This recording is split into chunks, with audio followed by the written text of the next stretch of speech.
الحمد لله رب العالمين، والصلاة والسلام على سيد المرسلين وعليه وعلى آله وصحبه أجمعين، أما بعد، فأعوذ بالله من الشيطان الرجيم. بسم الله الرحمن الرحيم. قل ما أسألكم عليه من أجر وما أنا من المتكلفين. صدق اللہ العظیم. حضرات علماء کرام اور عزیزوں دوستوں، وقت کافی ہو چکا ہے. شاید پہلی مرتبہ میں 12 بجے تقریر شروع کر رہا ہوں. اللہ تعالیٰ عافیت کے ساتھ موضوع مکمل کرنے کی توفیق عطا فرمائے اور ہم سب کو عمل کرنے کی بھی توفیق عنایت فرمائے. میں جیسے ہی یہاں حاضر ہوا تو دروازے پر کسی نے کہا کہ مولانا تشریف لے آئے ہیں، سادگی کو بیان کریں گے. مجھے نہیں پتا کہ اس بندے نے یہ کس پس منظر میں کہا. انہوں نے حوصلہ افزائی کی یا انہوں نے میرے لیے جملہ اس طور پہ عرض کیا کہ یہ لوگ کیا سادگی بیان کریں گے، مجھے نہیں معلوم.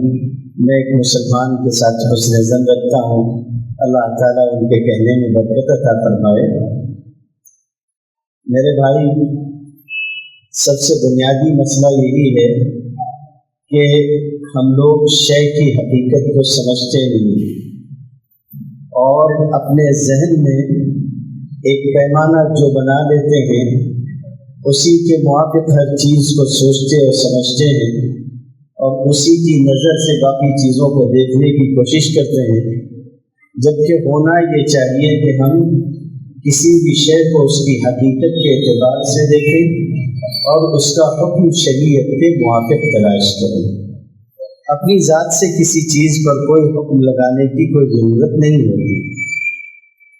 کسی نے کہا ہے کہ اے اہل نظر، ذوق نظر خوب ہے لیکن اے اہل نظر، ذوق نظر خوب ہے لیکن جو شے کی حقیقت کو نہ دیکھے وہ نظر کیا. عنوان ہے سادگی. آپ کے یہاں سادگی کا مطلب کیا ہوتا ہے؟ آپ سادگی کا مطلب سمجھتے کس کو ہیں؟ اگر آپ عنوان کو صحیح طور پر سمجھ رہے ہیں تب تو کوئی بات بھی کی جائے. اگر آپ کسی اور خیال میں ہیں، میں کسی اور خیال میں ہوں، تو ہم دونوں دو سرے پر ہوں گے. میں کہتا رہوں گا، آپ سنتے رہیں گے، بات کچھ حل ہوگی.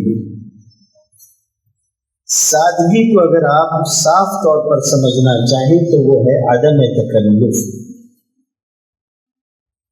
آپ اپنی زندگی گزارنے میں تکلف اور تشنع سے دور ہوں تو یہ سادگی. کسی بھی چیز کو خوشنما بنانے کے لیے آپ دیکھتے ہیں کہ اس میں پھول بوٹے بنائے جاتے ہیں. کوئی تصویر ہو، اس کے کنارے بارڈر بنا دی جاتی ہے. کوئی دعوت نامہ وغیرہ ہو تو ایسا کیا جاتا ہے. عورتوں کے کپڑے ہوتے ہیں، اس میں پھول بوٹے ہوتے ہیں. ہمارے پاس بھائی ایسے ہیں جو ذرا زنانہ مزاج رکھتے ہیں تو وہ خود بھی ذرا پھول بوٹے بنوا لیتے ہیں. کسی شاعر کے ایک شعر غور کریے گا، کیسی غضب کی بات اس نے کہی. تکلف سے بری ہے حسن ذاتی. تکلف سے بری ہے حسن ذاتی. آج کل اردو اشعار سناتے ہوئے بھی خطرہ ہوتا ہے کہ تشریح میں کتنا وقت جائے گا سمجھانے میں. تکلف سے بری ہے حسن ذاتی، قبائے گل میں گل بوٹا کہاں. آپ چیزوں کو خوشنما دکھانے کے لیے پھول بوٹے بناتے ہیں، مگر گلاب کا ایک پھول اٹھا کے دیکھیے، اس کی پتیوں میں کہیں گل بوٹا دکھتا ہے؟ تو وہ تو صرف پھول، اس کا اپنا ذاتی حسن ہے. تو اصل چیز یہ ہے کہ تکلف سے بری ہے حسن ذاتی. تکلف سے بری ہونا، سادگی کے ساتھ اپنی اصل پر ہونا. ایک مسلمان کی شان یہ ہے، اس نے لباس پہنا، لباس کی وضع پتہ کیا ہے، موافق شریعت ہے، کھانا کھاتا ہے پیتا ہے کس طرح سے رہتا ہے، موافق سنت ہے، جو چیز سنت کے موافق ہوگی وہ تکلف سے خالی ہوگی۔ میں نے جو آیت آپ کے سامنے پڑھی ہے اس میں نبی کریم صلی اللہ علیہ وسلم سے یہ کہلوایا گیا کہ میں تکلف کرنے والوں میں سے نہیں ہوں، وما انا من المتکلفین، میں تکلف کرنے والوں میں سے نہیں، بناوٹی طور پر اپنے آپ کو ظاہر کرنے والوں میں سے نہیں ہوں۔ اس کائنات میں ایسا جامع الصفات انسان ہے، کوئی دوسرا نہیں۔ آپ بیک وقت بادشاہ بھی تھے، آپ کے پاس سلطنت بھی تھی، آپ نبی اور رسول بھی تھے، خاتم الانبیاء بھی تھے، آپ صلی اللہ علیہ وسلم بے اعتبار خاندان اور حسب و نسب بھی بہت عالی تھے۔ یہ سب کچھ ہونے کے باوجود ایک سادہ انسان تھے، یہ سب کچھ ہونے کے باوجود ایک سادہ انسان تھے۔ ایک سادگی وہ ہوتی ہے کہ آدمی کے پاس کچھ نہیں، یہ مجبوراً سادہ ہے۔ ایک شکل وہ ہوتی ہے کہ آدمی کے پاس اسباب سب ہیں مگر وہ سادگی اختیار کرتا ہے۔ ہم لوگ اپنی جو بھی چیزیں انجام دیتے ہیں، اپنی خوشی ہو یا غمی ہو، موت میت کا معاملہ ہو یا شادی بیاہ کا معاملہ ہو، کیا ہم اس میں سادگی کے ساتھ ہیں؟ یہ بنیادی چیز۔ اچھا، یہ بھی ایک بات ہے کہ پیمانہ ہوتا ہے سادگی کا، سادگی کا ایک پیمانہ بھی ہوتا ہے، اس پیمانے کے موافق سادگی ہے یا نہیں، سب کا پیمانہ الگ ہوگا۔ میرا، مولانا انیس الرحمان صاحب کا، دیگر لوگوں کا سادگی کا پیمانہ الگ ہوگا، اور چائے والا اگر 50,000 کا لباس پہن لے تو وہ بول سکتا ہے کہ میں نے سادہ لباس پہنا۔ سمجھے نہیں سمجھے آپ؟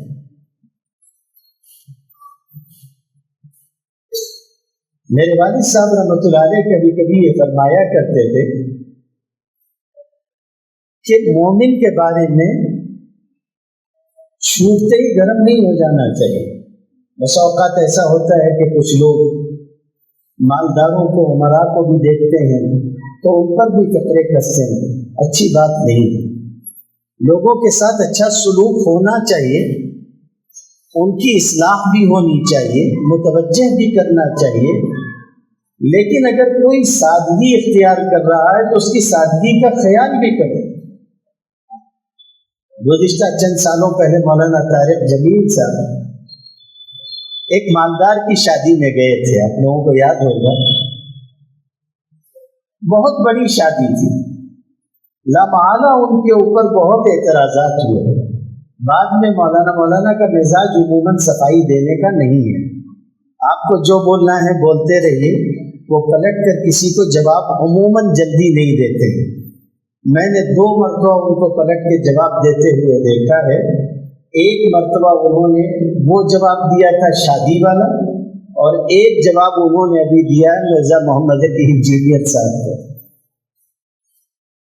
پلمبر صاحب کو۔ اتنا سادہ آدمی، اس نے پلٹ کے جواب دیا کہ نہیں، یہ محمد علی انجینئر جو کر رہے ہیں وہ غلط ہے۔ انبیاء کے بعد صلاح اور صالحین کو، متقی و پرہیزگار لوگوں کو دجال کہنا اور بابے اور فلاں کہنا یہ مناسب نہیں ہے۔ انہوں نے پلٹ کے جواب دیا، وہ بھی بہت سہولت سے جواب دیا۔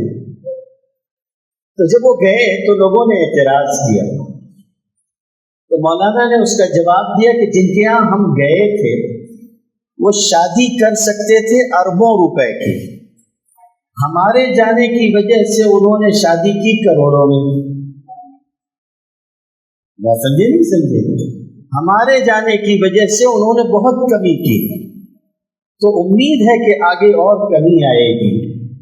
یہ چیز سمجھنے کی ہے، اس رجحان کو سمجھنے کی ضرورت ہے، تبدیلی کیسے آئے گی اور کتنی آئے گی۔ تو میرے والد صاحب رحمۃ اللہ علیہ فرمایا کرتے تھے کہ ہر ایک کا پیمانہ ذرا الگ ہوتا ہے، اس کا خیال ہونا چاہیے۔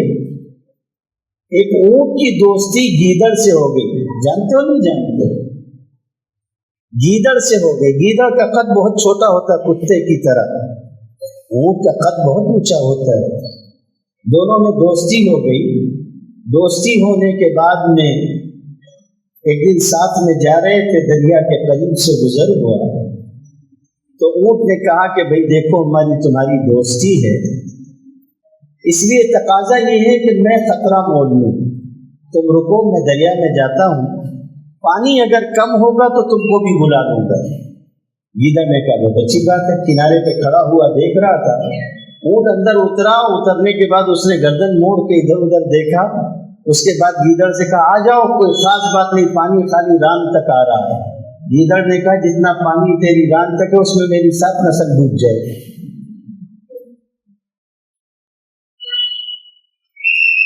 یہ بات ذہن میں رکھنے کی، قبل اس کے کہ میں اور باتیں عرض کروں گی، اس کو آپ کو ذہن میں رکھنا چاہیے۔ اللہ رب العزت نے جو کچھ بھی بنایا اس کائنات میں میرے اور آپ کے لیے بنایا ہے۔ اگر آپ دنیا کی نعمتیں برتتے ہیں یہ آپ کے لیے غلط نہیں ہے، یہ اللہ نے آپ کے لیے بنایا ہی ہے۔ خلق لکم ما فی الارض جمیعا، زمین میں جو کچھ بھی ہے تمہارے لیے بنایا ہے۔ یہ زمین بنائی ہمارے لیے گئی، بسائی ہمارے لیے گئی۔ علماء سے مسئلہ پوچھتے ہیں لوگ، آج کل لوگوں کو ہمدردی اور بڑا ایک کہنا چاہیے کہ جانوروں کی محبت بھی پھٹی پڑی رہتی ہے، انسانوں کی تو چھوڑیے۔ کہتے ہیں کہ جی وہ آپ پرندوں کو کیسے قید کر سکتے ہیں، مچھلیوں کو کیسے قید کر سکتے ہیں؟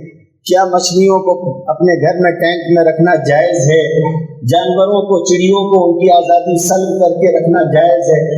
اگر آپ ان کے کھانے پینے کا خیال رکھتے ہیں تو پھر اس کے بعد ان کی آزادی کوئی معنی نہیں رکھتی۔ وہ بنائے ہی اسی لیے گئے ہیں تاکہ تمہیں عافیت دے سکیں، وہ تمہاری خدمت کے لیے بنائے۔ چونکہ زیرو ہیں، بس ان کے کھانے پینے کا خیال رکھیے گا، باقی تو زمین کی ساری نعمتیں تمہارے ہیں۔ زمین کی ساری نعمتیں برت سکتے ہیں آپ، کوئی حرج نہیں ہے، بس اس دائرے میں رہیے جو دائرہ سیدنا محمد رسول اللہ صلی اللہ علیہ وسلم نے قائم کیا۔ تکلف نہ ہو، سادگی کے ساتھ آپ اس پر چل رہے ہو، پھر آپ جو استعمال کرتے ہیں دائرہ شریعت میں اس پر کوئی قدر نہیں۔ ایک مصری عالم ہے بہت بڑے اور بہت مشہور مناظر بھی، وہ ٹی وی پر تھے اور ٹی وی کے اینکر نے ان سے ایک عجیب و غریب بات کہہ دی۔ کہنے لگا کہ والخیل والبغال والحمیر لترکبوها وزینہ، اللہ نے کہا کہ اس نے جو ہے وہ گھوڑے بنائے، خچر بنائے اور فلاں بنائے اور فلاں بنائے، یہ کیا بات ہوئی؟ فلاں ہوئی۔ اعتراض کر رہا تھا، الحاد کے انداز میں اعتراض تھا۔ جب اس نے ساری باتیں کہہ لی تو آگے سے اس عالم سے کہا آپ کیا کہتے ہیں؟ تو اس عالم نے کہا کہ اللہ نے یہ کہا ہے کہ لترکبوها، یہ اس پر سوار ہونے کے لیے بنایا ہے، جھگڑا کرنے کے لیے نہیں بنایا۔ یہ سب ہم نے تمہارے لیے سوار ہونے کے لیے بنایا ہے، یہ جھگڑے کا موضوع نہیں، مناظرے کا۔ یہ اس لیے نہیں کہ آپ ہم کو اس کے ذریعے سے طنز کریں گے۔ تو اللہ نے کیا فرمایا؟ والخیل والبغال والحمیر لترکبوها وزینہ، یہ ساری چیزیں، سواری کے یہ سارے جانور، گھوڑا اس زمانے کا سب سے اعلیٰ ترین سواری کا جانور تھا، اور آج بھی عربی گھوڑے کی قیمت بے انتہا ہوتی ہے۔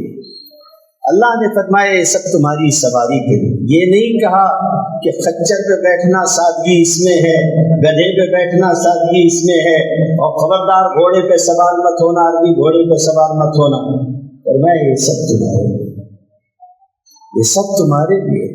اللہ نے تمہارے لیے بنایا ہے، ممنوعات میں سے نہیں ہے لیکن اس کا طریقہ ہوگا۔ فرمایا کہ قرآن مجید کی ایک آیت ہے،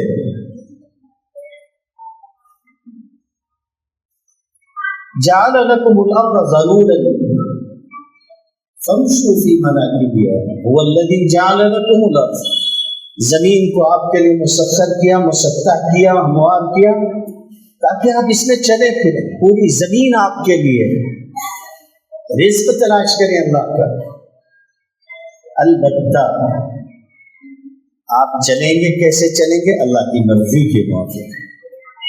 سادگی کا مطلب ہی یہی ہے کہ بندہ اس طرح سے رہے جس طرح سے اللہ نے رہنے کا حکم دیا، عدم تکلف ہو آپ کے اندر، چیزوں میں نخرے نہ ہو، ہر چیز میں ایک نئی لین نہ ہو آپ کی طرف سے، میں یوں نہیں کرتا، میں ایسا نہیں، میں ویسا نہیں، میں فلاں نہیں۔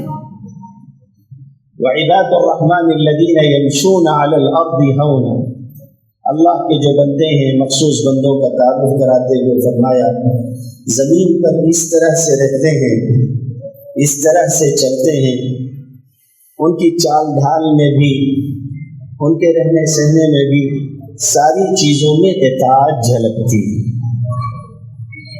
ایک جملے میں اگر ساری چیز سمجھنا چاہو تو یہ سمجھو یہ سب تمہارے لیے ہے اور تم اللہ کے لیے ہو۔ دنیا جب تک تمہارے لیے اللہ کی اطاعت کا سبب بنی رہے تب تک ٹھیک، تب تک ساری چیزیں ٹھیک۔ نبی کریم صلی اللہ علیہ وسلم کا مزاج دیکھیے کیسا تھا۔ پتہ نہیں آپ حضرات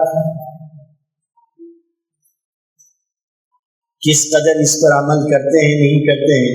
پچھلی مرتبہ بھی شاید میں نے یہ بات کہی تھی یا اس سے پہلے کہ اگر آپ اس طریقے سے زندگی گزارنے کا خیال کریں کہ جس طریقے سے نبی کریم صلی اللہ علیہ وآلہ وسلم زندگی گزارا کرتے تھے گھر میں، تو کچھ بعید نہیں ہے کہ دوست آپ کو جورو کے غلام کے لقب سے سرفراز کرنا، کچھ بعید نہیں۔ آپ صلی اللہ علیہ وسلم کے بارے میں آتا اپنا کپڑا خود صاف فرما لیا کرتے تھے، اپنا جوتا اگر ٹوٹ گیا تو خود درست کر لیتے تھے۔ یہاں سمجھ میں آتا ہے عدم تکلف، جو کام میں کر سکتا ہوں اور اس کے کرنے سے میری شان میں کوئی فرق نہیں آئے گا، میں اس کے لیے ناک منہ چڑھاؤں کہ یہ کام موچی کا ہے، یہ چمار کرے گا۔ اگر میں اپنا جوتا مجھے خود جو ہے وہ سینا پڑ جائے تو میرے لیے یہ چیز اہانت کا سبب، یہ غلط ہے۔ ہم اس مزاج کے لوگ نہیں اور نہ یہ ہمارا مزاج بنایا گیا۔ آپ اپنا جوتا خود درست کر لیتے۔ بکری کا دودھ دھونا ہوتا، آج کل تو سیٹ صاحب کا یہ حال ہے کہ اگر بیوی کہہ دے کہ آپ چلے جائیں ذرا بازار اور وہاں سے کونے سے جو ہے وہ دودھ کی تھیلی لے آئیں، کسی دن دودھ اگر گھر نہیں آ سکا ہے تو سیٹ صاحب کا جواب ہوتا ہے میں کیسا لگوں گا، تھیلی لے کے آتے ہوئے میں کیسا لگوں گا؟ ابھی کیسے لگو گے؟ انسان ہی لگو گے، کوئی جانور تھوڑے نہ لگو گے۔ دیکھنے والے خالی یہی دیکھیں گے کہ آج سیٹ صاحب بیوی کی خدمت کر رہے ہیں، اس سے زیادہ کیا ہے؟ اس سے بری چیز تو یہ تھی کہ سیٹ صاحب کی بیوی کی خدمت دودھ والا کرتا ہے، نہیں، اس سے زیادہ بری چیز تو وہ تھی۔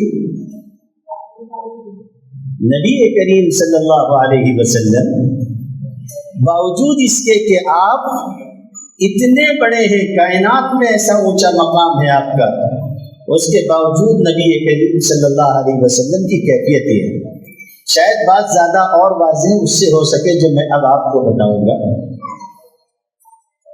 قیس ابن ابی حازم نبی کریم صلی اللہ علیہ وسلم کے صحابی ہیں، بیان کرتے ہیں کہ ایک مرتبہ ہم لوگ رسول اللہ صلی اللہ علیہ وسلم کے پاس بیٹھے ہوئے تھے، ایک آدمی آیا، جب وہ آدمی آیا فقام بین یدیہ، تو آ کر رسول اللہ صلی اللہ علیہ وسلم کے سامنے کھڑا ہوا۔ جب آپ کے سامنے کھڑا ہوا اس پر کپ کپی طاری ہو گئی، آپ کا جلال، آپ کا رعب اس نے محسوس کیا۔ کب کبھی تاری ہو گئی، نبی کریم صلی اللہ علیہ وسلم نے دیکھا تو فرمایا ہون علیک۔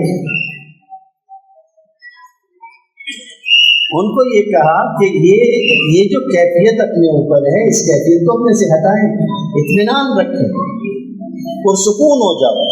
ہون علیک فإنی لست بملک، میں کوئی بادشاہ نہیں ہوں، میں کوئی بادشاہ نہیں ہوں۔ حضور صلی اللہ علیہ وسلم نے فرمایا۔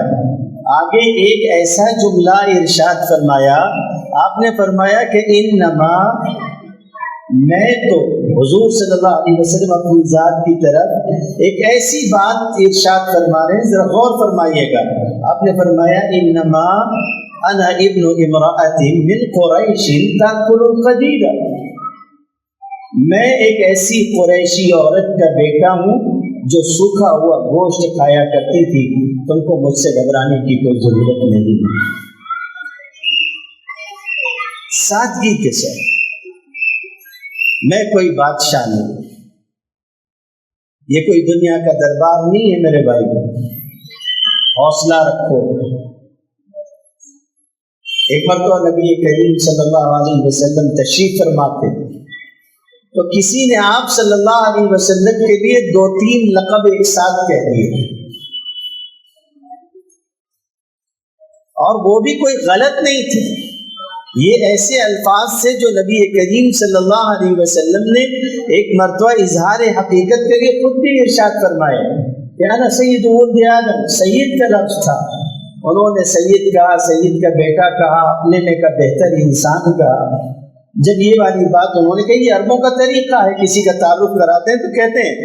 نبی کریم صلی اللہ علیہ وسلم نے القابات سنے، بہت معذرت کے ساتھ میں یہ بات کہہ دوں کہ بعض لوگ ایسے ہیں جن کے یہاں سے آج کل اگر آپ کو القاب کم پڑے تو آپ لے لیں، خطیب زور و اثر و مغرب و عشاء و فجر، دیکھا ہوگا آپ لوگوں نے، کچھ نہیں بچا تو اب یہ بھی شروع کر دیا ہے۔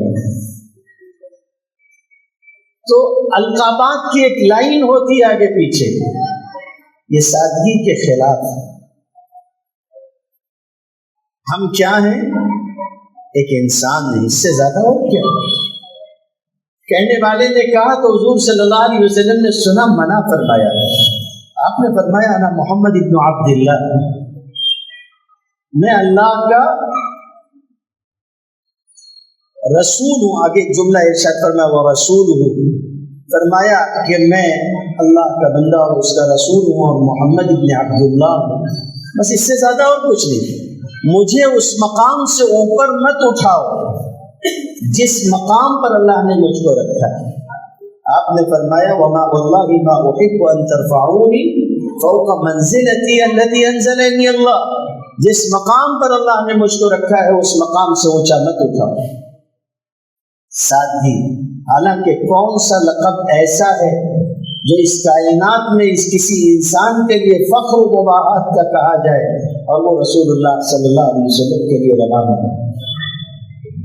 جائز اور حلال القابات میں کوئی لقب ایسا نہیں ہے کہ جس کے آپ اہل نہ ہوں۔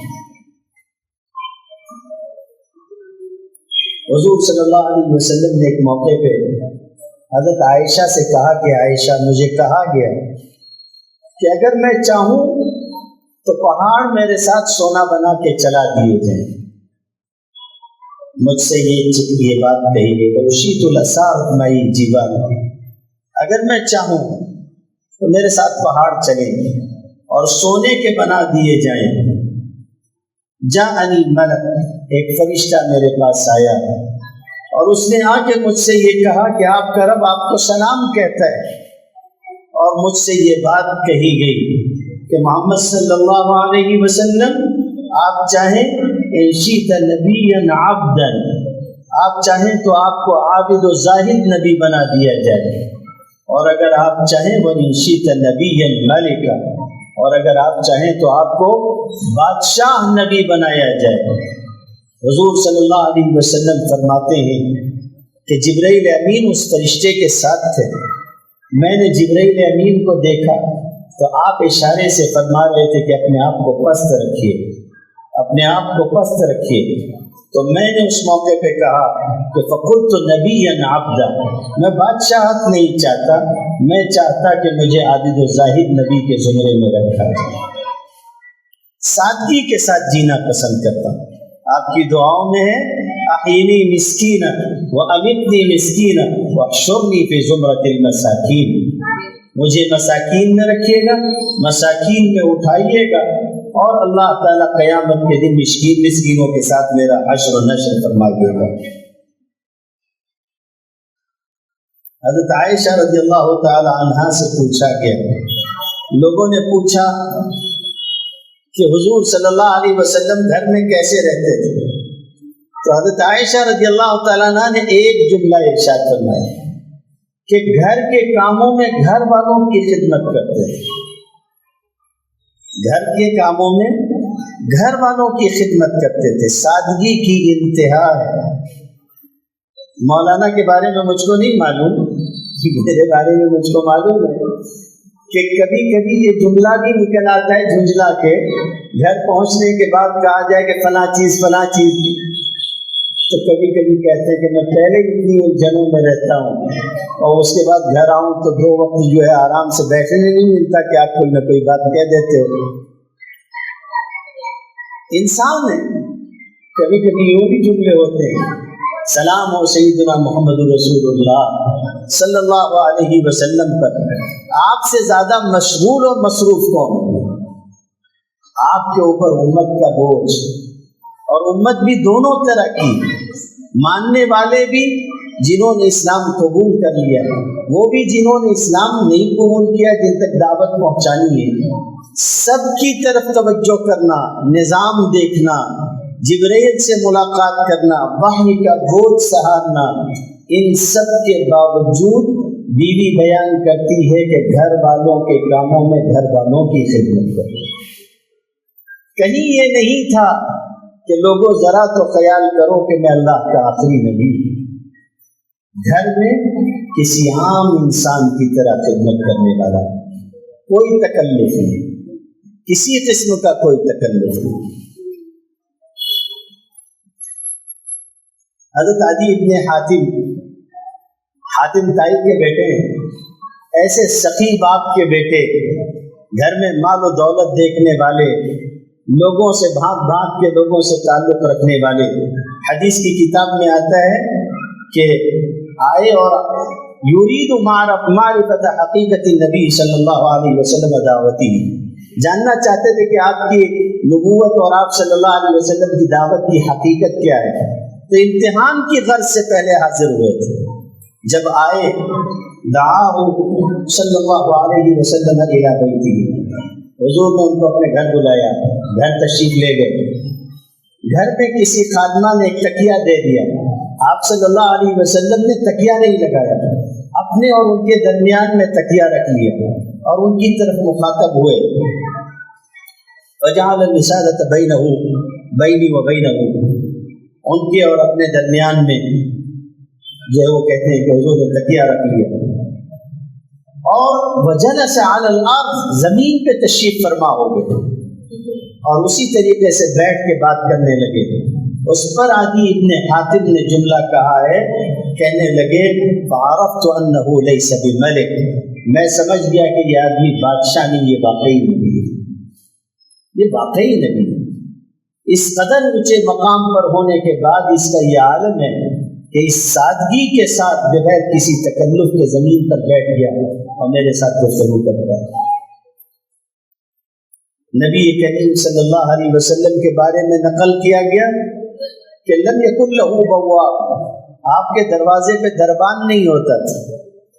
آج کل ذرا 4 پیسے نہ آ جائیں دروازے پہ دربان ہوتا ہے، ضرورت ہو تو کوئی حرج نہیں، میں منع بھی نہیں کرتا، لیکن صرف اس لیے کہ ایک تکلف ہو، پھر تکلف اگر ہے، تصنع ہے تو پھر غلط، یہ بات درست نہیں۔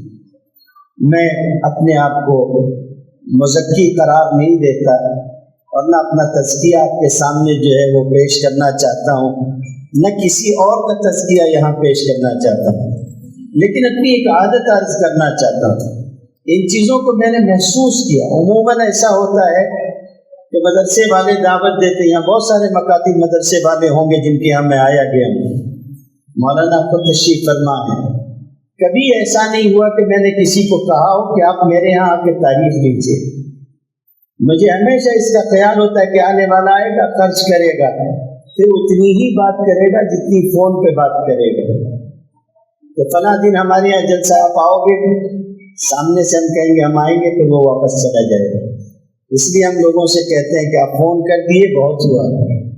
کبھی کبھی ایسا بھی ہوتا ہے کہ میرے پاس صرف ایک فون نمبر ہوتا ہے.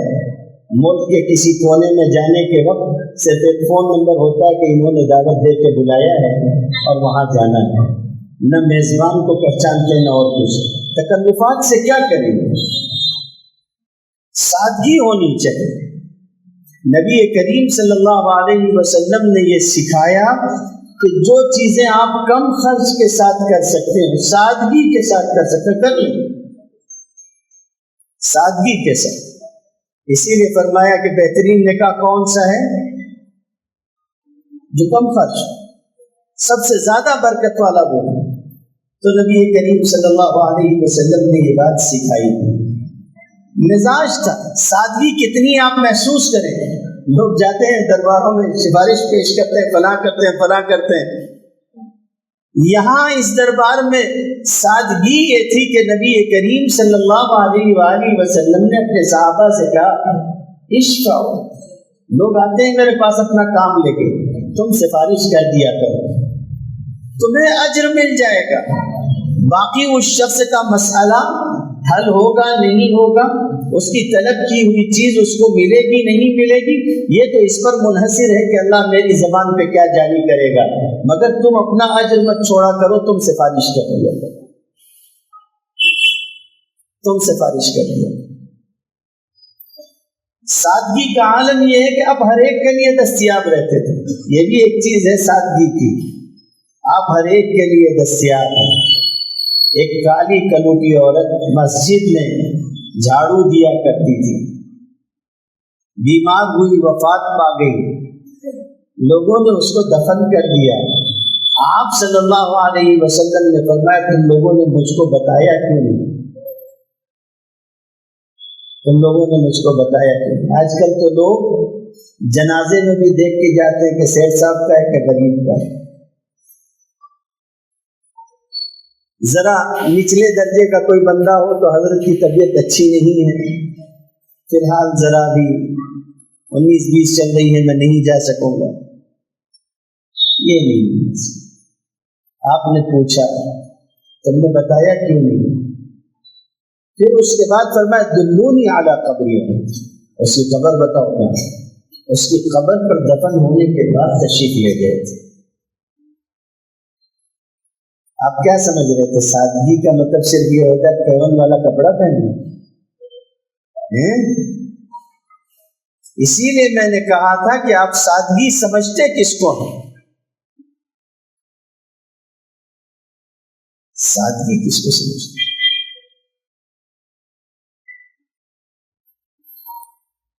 حضرت ابو قتادہ اپنا قصہ بیان کرتے ہیں. قصہ کس رات کا ہے؟ جس رات ایک خاص واقعے کی وجہ سے رسول اللہ صلی اللہ علیہ وسلم نے رات میں سفر میں قیام نہیں فرمایا. ساری رات چلتے رہے، صبح کے قریب جا کر قیام فرمایا. اور جب صبح کے قریب جا کے قیام فرمایا تو نبی کریم صلی اللہ علیہ وسلم نے حضرت بلال، آپ سونا نہیں چاہتے تو حضرت بلال نے کہا سو جائیے میں اٹھا دوں گا. اور جب حضور صلی اللہ علیہ وسلم کی آنکھ کھلی تو سورج طلوع ہو چکا تھا اور سب کی نماز جماعت کے ساتھ قضا ہوئی تھی. یہ بھی اللہ کی ایک مرضی تھی کہ با جماعت نماز اگر قضا ہو جائے اور اس کو قضا کرنے کی ضرورت پڑے تو با جماعت قضا کیسے ہوگی، اس کا طریقہ بھی امت کے سامنے ظاہر ہوگا. آپ صلی اللہ علیہ وسلم نے اس موقع پہ لوگوں کو پانی پلایا. حضرت قتادہ کہتے ہیں کہ اس عالم میں نبی کریم صلی اللہ علیہ وسلم تھے کہ میں پلا رہا تھا، آپ پانی اڈیل رہے تھے. ہم نے کہا بھی کہ اللہ کے رسول آپ یہ نہ کریں، ہم آپ کی طرف سے کفایت کریں گے، لیکن حضور صلی اللہ علیہ وسلم نے نہیں مانا. آپ نے فرمایا نہیں. فجعل رسول اللہ صلی اللہ علیہ وسلم یصب. یہاں تو دو لوگ پانی دینے کے لیے لے کے کھڑے ہوئے, کب حضرت کا اشارہ ہو پھر حضرت پانی پیے.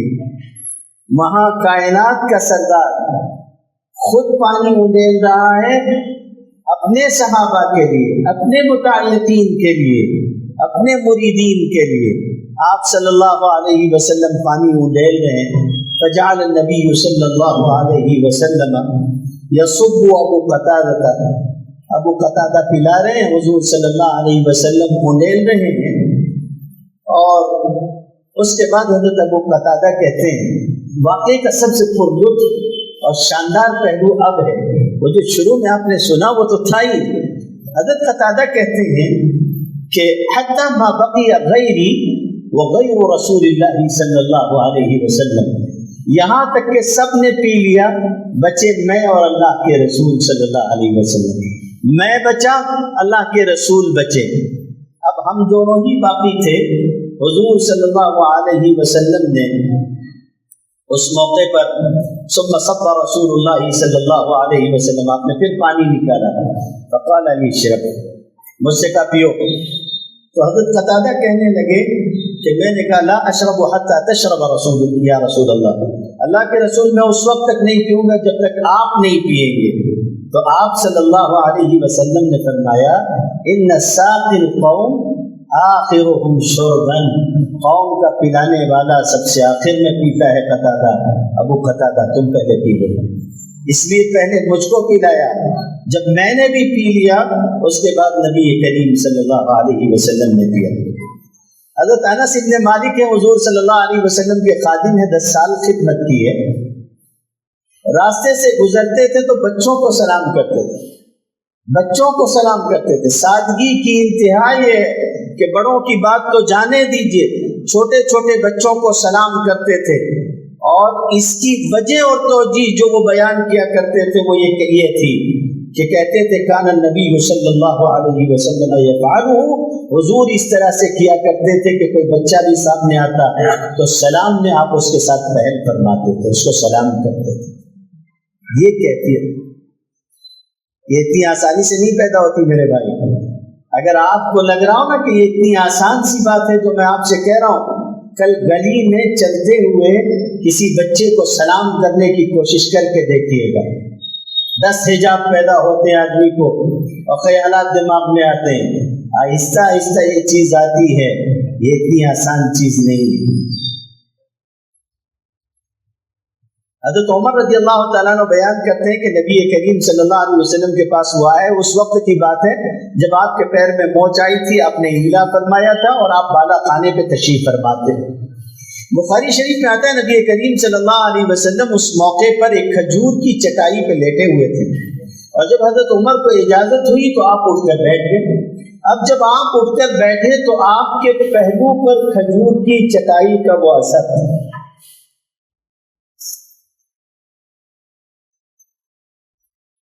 سلام اس پر کہ ٹوٹا بوریا جس کا بچھونا تھا. میرے بھائی آپ کر سکتے تھے. ام المومنین ام سلمہ نے ایک موقع پہ آپ کے لیے آرام دہ بستر بچھا دیا, آپ کی آنکھ ذرا تاخیر سے کھلی, آپ نے منع فرما دیا کہ آئندہ یہ والا گدا نہیں بچھانا, یہ والا نہیں بچھانا.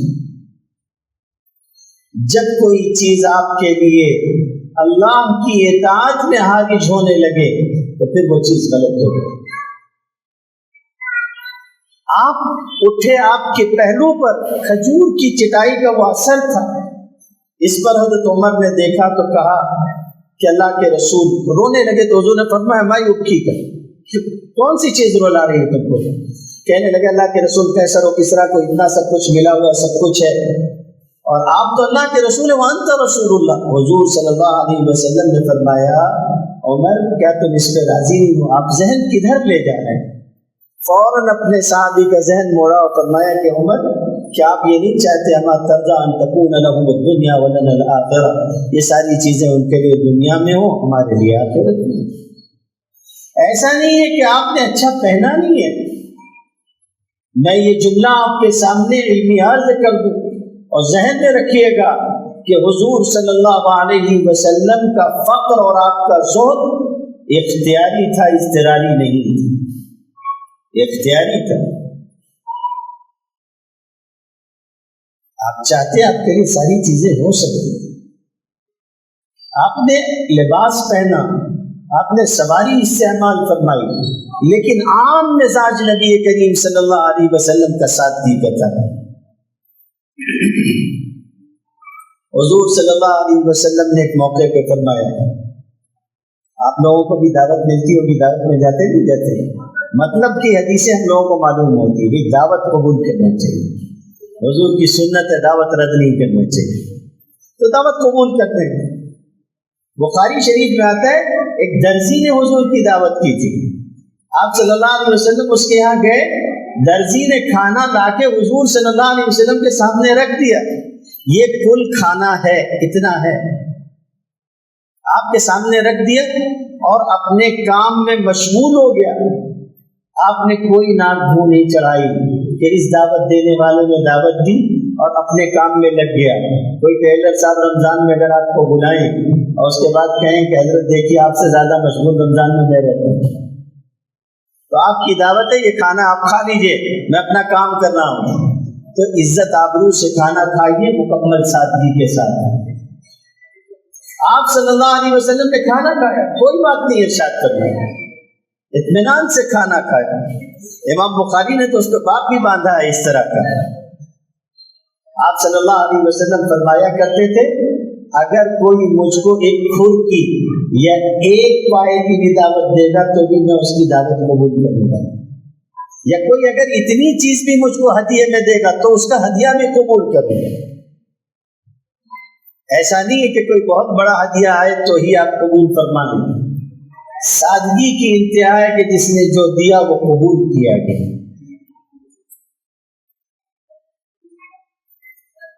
بات بہت لمبی ہو جائے گی اور میں نے دیکھ لیا کہ مولانا جگہ چھوڑ کے بیچ میں آ گئے، تھوڑی دیر بعد ادھر بازو میں آ جائیں گے، تو اس لیے اس موضوع کو اب یہی چھوڑ دیں، یہ 3 پہلو ہے موضوع، میں اس کو سمیٹ لیتا ہوں، چھوڑیے۔ سیرت کا یہ پہلو بہت لمبا، پھر یہ چیز آپ نے ٹھیک ٹھاک طور پر منتقل فرمائی، مکمل طور پر، اور صحابہ نے بھی یہ چیز پوری قوت سے رسول اللہ صلی اللہ علیہ وسلم سے حاصل، آپ نے اپنے ماننے والوں میں منتقل۔ سادہ رہنا،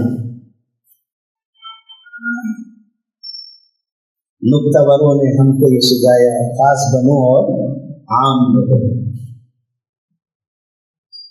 خاص بنیے مگر عام رہیے۔ حضرت عبداللہ ابن عمر کی کا قول ہے، بہت پیاری بات عبداللہ ابن مسعود نے بھی بیان کیا رضی اللہ تعالی عنہما۔ صحابہ اس امت میں سب سے زیادہ دل کے اعتبار سے نیک لوگ تھے، دل کے اعتبار سے سب سے زیادہ نیک، ابرھا قلوبا واعمقها علما، علمی اعتبار سے سب سے زیادہ گہرائی رکھنے والے تھے، اور آگے فرمایا واقلهم تکلفا، اور سب سے زیادہ کم تکلفات والے تھے۔ حضرت عبداللہ بن عمر رضی اللہ تعالیٰ عنہ سے کسی نے پوچھا کہ صحابہ حضور کے ساتھ رہے، خوش مزاج نہیں ہو گئے تھے؟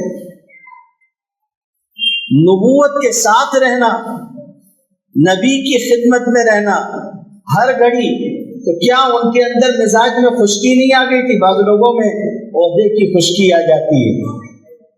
پطرس بخاری بہت مشہور مزاحیہ قلمکار اور ادیب گزرا ہے، وہ پڑوسی ملک میں ریڈیو میں جو ہے وہ عہدیدار تھے، کہنے لگے کہ ایک مرتبہ میرے پاس ایک صاحب ملنے کے لیے آئے اور انہوں نے مجھ سے کہا کہ میں فلاں ادارے کا چیئرمین ہوں۔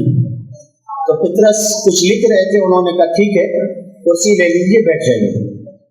سامنے والے کو لگا کہ شاید میرے عہدے کا صحیح خیال حضرت کو ہوا نہیں ہے، تو انہوں نے پھر ذرا گڑا کے کہا کہ میں فلاں ادارے کا چیئرمین ہوں، فطرت سے انتہائی معصومیت سے سر اٹھایا، کہا ایک کرسی اور لیجیے، یہ والی کرسی پہ رکھیے، 2 پہ بیٹھ جائے۔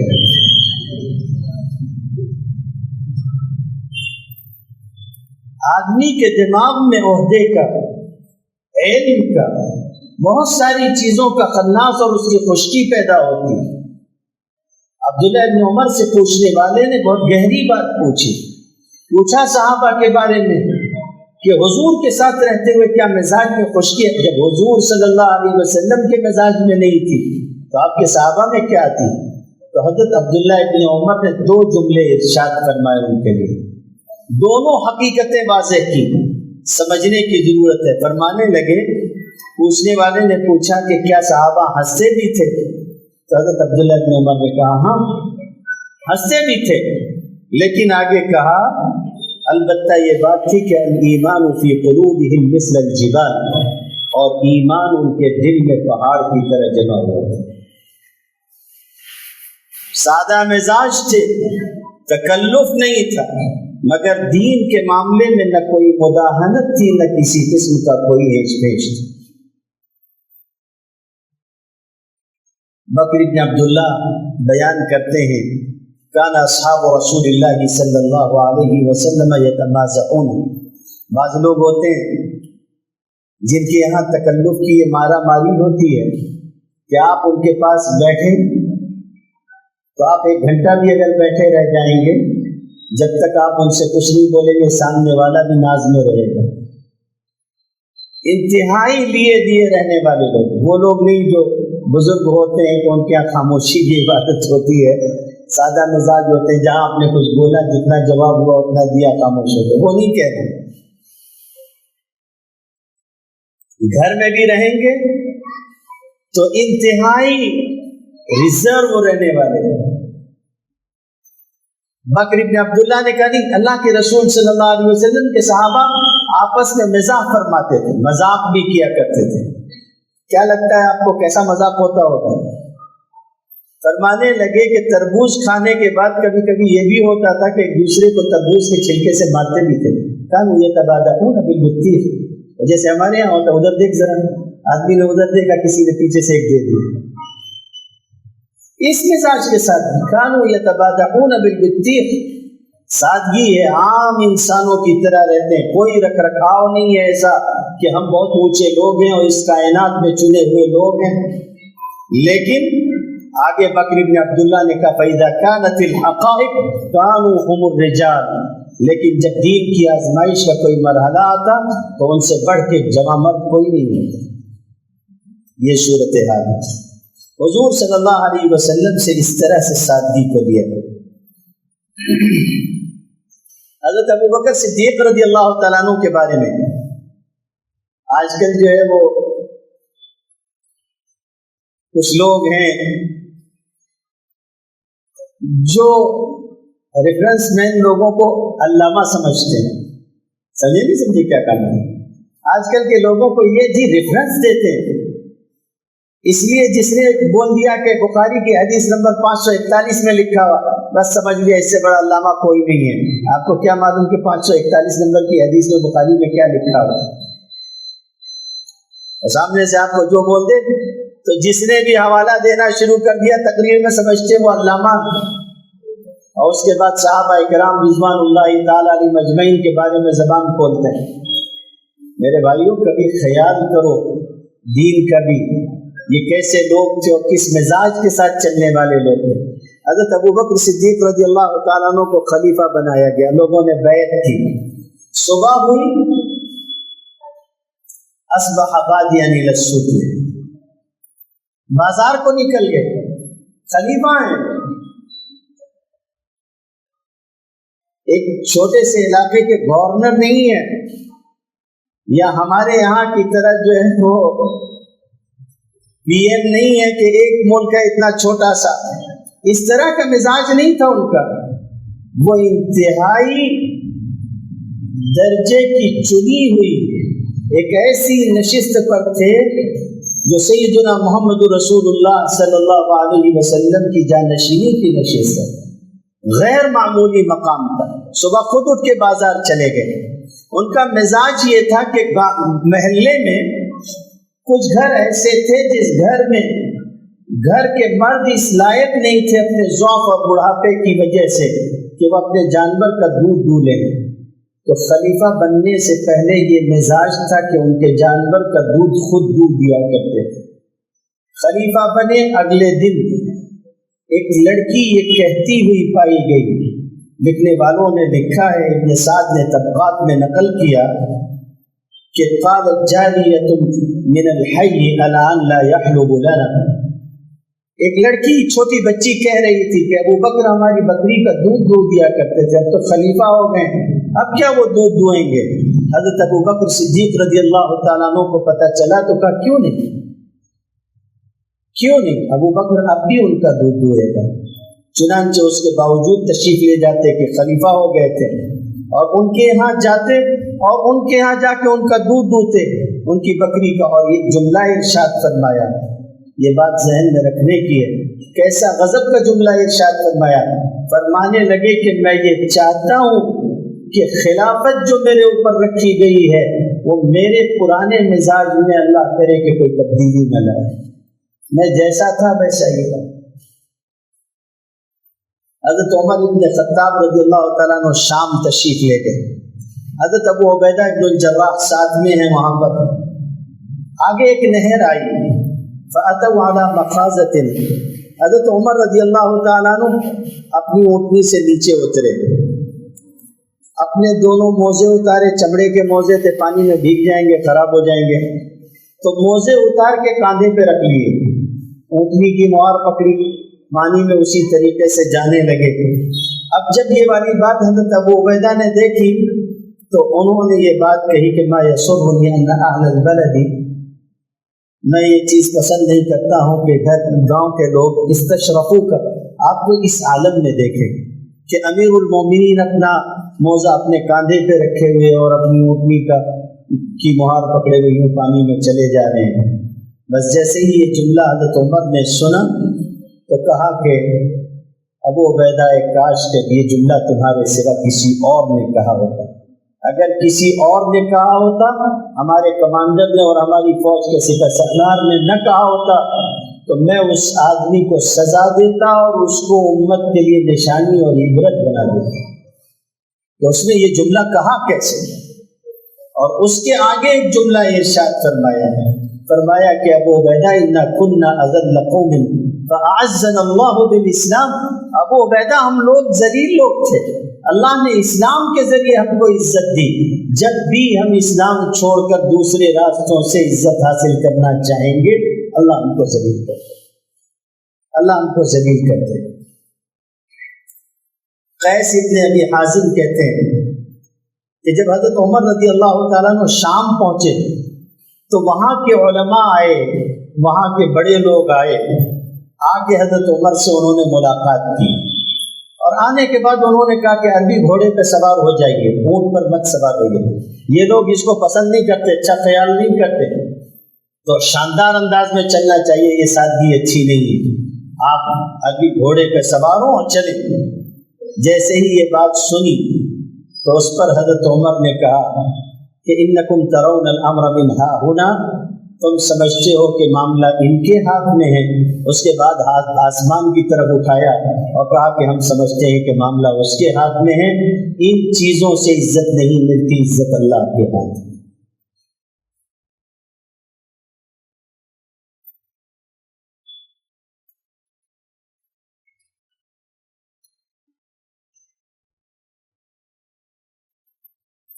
حضرت عروہ بن زبیر بیان کرتے ہیں کہ میں نے حضرت عمر رضی اللہ تعالیٰ عنہ کو دیکھا ان کے زمانے خلافت میں، علی عاتقہ قربۃ ماء، میں نے دیکھا کہ ان کے کاندھے کے اوپر مشکیزہ ہے پانی کا، امیر المومنین خود اٹھائے ہوئے لے کے چلے جا رہے ہیں۔ تو ہم نے ان سے کہا کہ امیر المومنین لا ينبغي لك هذا، یہ چیز آپ کے شایان شان نہیں ہے کہ آپ اس طرح سے کریں، آپ امیر المومنین ہیں، پانی کا برتن کوئی بھی اٹھا سکتا ہے مشکیزہ، آپ نے کیوں اٹھایا؟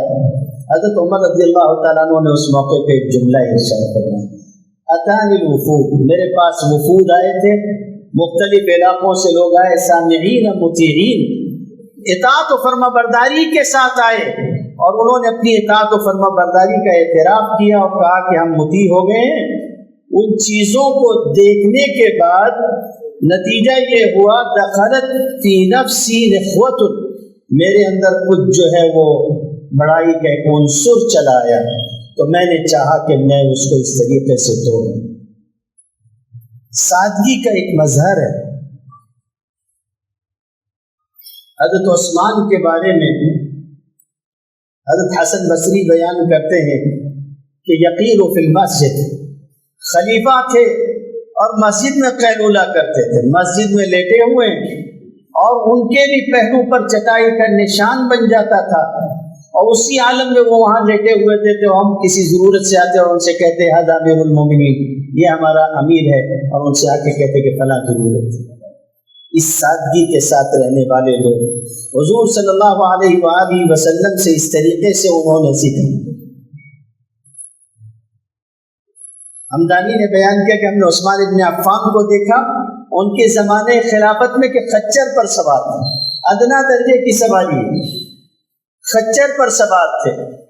بیان کرنے والے نے اسی لیے اس کو بیان کیا، امام احمد نے اس حصے کو اپنی کتاب زہد میں بیان کیا ہے اور وہاں اس کو نقل کیا کہ خلیفہ ہونے کے باوجود اس کے کہ ان کے ساتھ غنی کا لقب لگا ہوا ہے، باوجود اس کے کہ وہ مالدار ترین صحابہ میں سے ایک ہیں، اس کے باوجود یہ مزاج ہے کہ سواری میں بھی کوئی بہت تکلف نہیں ہے، جس وقت جو چیز میسر آ گئی اس کو استعمال کرو۔ حضرت علی ابن ابی طالب کے بارے میں آتا ہے کہ حضرت علی کو ایک دن دیکھا گیا کہ ایک ایسا لباس پہن رکھا ہے جس کے اندر جو ہے وہ پیوند لگا ہوا ہے، تو کسی نے حضرت علی سے کہا کہ آپ نے یہ پیوند لگا ہوا لباس پہنا ہوا ہے، تو بہت پیارا جملہ ارشاد فرمایا، فرمانے لگے کہ تو کیا ہوا، یقتدی بہ المومن، اس میں مومن کی اقتدا کی جاتی ہے اور یہ قلب کے لیے خشیت کا ذریعہ ہوتا ہے، انسانی دل مغرور نہیں ہوتا۔ بلکہ ایک دوسرے موقع پہ اسی کو نقل کرنے والے نے اس طرح سے نقل کیا کہ انہوں نے یہ بات ارشاد فرمائی کہ وَإِنَّ لَبُوسِي هَذَا أَبْعَدُ مِنَ الْكِبْرِ مِنَ الْكِبْرِ وَأَجْدَرُ أَن يُقْتَدَى بِي الْمُسْلِمُ، میرا لباس کبر سے غرور سے دور ہے اور اس بات کے زیادہ لائق ہے کہ مسلمان اس میں اقتدا کریں۔ عبداللہ ابن سلام حضور صلی اللہ علیہ وسلم کے صحابہ میں وہ ہیں جو یہودیت پر تھے اور یہودیت پر بھی بہت بڑے عالم تھے۔ حضور صلی اللہ علیہ وسلم کے پاس آئے تو کہنے لگے کہ یہودی بہت غدار لوگ ہیں، قبل اس کے کہ میرے اسلام قبول کرنے کی خبر ان تک پہنچے آپ ذرا ایک مرتبہ ان کو بلا کے پوچھیں۔ حضور صلی اللہ علیہ وسلم نے بلایا اور پوچھا ایو رجل فیکم عبداللہ ابن سلام، تم میں عبداللہ ابن سلام کون ہے؟ تو ان لوگوں نے کہا عبداللہ ابن سلام کے بارے میں پوچھتے ہیں، عبداللہ ابن سلام وہ سیدنا و ابن سیدنا و عالمنا و ابن عالمنا، عبداللہ ابن سلام ہمارا سردار ہے، ہمارے سردار کا بیٹا ہے، سب سے بڑا عالم ہے، سب سے بڑے عالم کا بیٹا ہے۔ تو حضور نے فرمایا کیا خیال ہے لو اسلم، اگر وہ اسلام قبول کر لے تو تمہارا کیا خیال ہے؟ ان لوگوں نے کہا ممکن ہی نہیں ہے کہ وہ اسلام قبول کرے۔ حضور صلی اللہ علیہ وسلم نے فرمایا ابن سلام اخرج، عبداللہ ابن سلام پیچھے پردے میں تھے، ان سے فرمایا عبداللہ ابن سلام نکل آؤ، تو حضرت عبداللہ ابن سلام کہتے ہوئے آئے کہ اشہد ان لا الہ الا اللہ واشہد انک محمد واشہد ان محمد رسول اللہ۔ حضور صلی اللہ علیہ وسلم کی گواہی دی، اللہ کی شہادت دی کہ وہ معبود ہے اللہ تعالیٰ اور حضور رسول ہے، بس اس پر یہود پلٹ گئے۔ بہت بڑے عالم تھے، ان کا حال یہ تھا کہ نبی کریم صلی اللہ علیہ وسلم کے اس صحابی کو لوگوں نے دیکھا کہ اس عالم میں چلے آ رہے ہیں کہ سر پہ جلانے والی آگ کی لکڑیوں کا گٹھر رکھا ہوا، یہودیوں کے بھی بہت بڑے عالم ہیں اور اسلام میں بھی ان کا بہت اونچا مقام ہے، اس کے باوجود اپنے سر پہ لکڑی کا گٹھر خود رکھے ہوئے چلے آ رہے تھے۔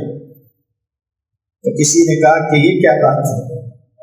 تو کہنے لگے کہ دراصل بات یہ ہے،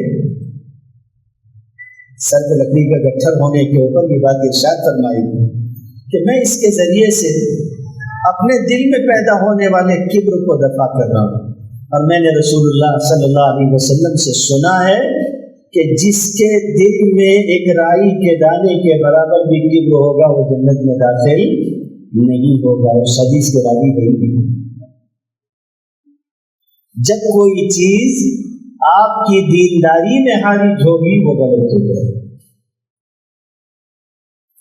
حضرت سلمان فارسی کے بارے میں آتا ہے، علاقے کے گورنر تھے.